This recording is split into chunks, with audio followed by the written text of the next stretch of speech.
Hi guys, good morning. So for today's video na malita og gulay, then ato na siyang lutuon. So separate na siya ang atong string beans and kalabasa with chicken, and then on the other side is the salad na kamote tops. So ato nang lutuon guys. First na tong lutuon is the string beans or the batong with kalabasa. Then ato na siyang subakan og chicken. So yummy kay ni siya ron guys. So atong prituhon, gisahon. Oh my gosh. So ato na siyang gisahon, then butangan nato siya mga spices like tuyo, and then pepper, and etc. etc. So ato na siyang ipaluto, and then ato na dayong ibutang ang atong batong and kalabasa. Idungan na siya nato guys, since dali na siya maluto kay gulang kayo atong kalabasa. O see? Very fresh kaayo gyud.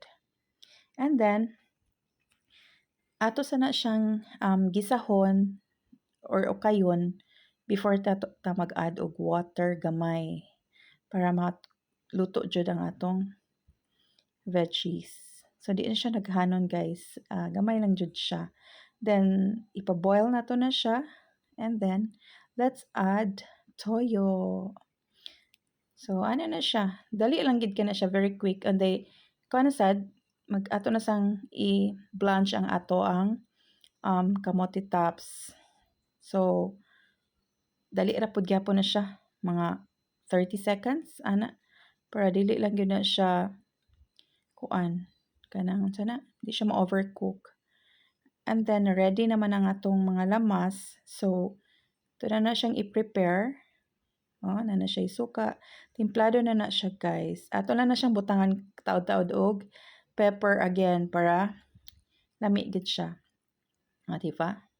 So ato na siyang i-mix, and then it's ready to serve.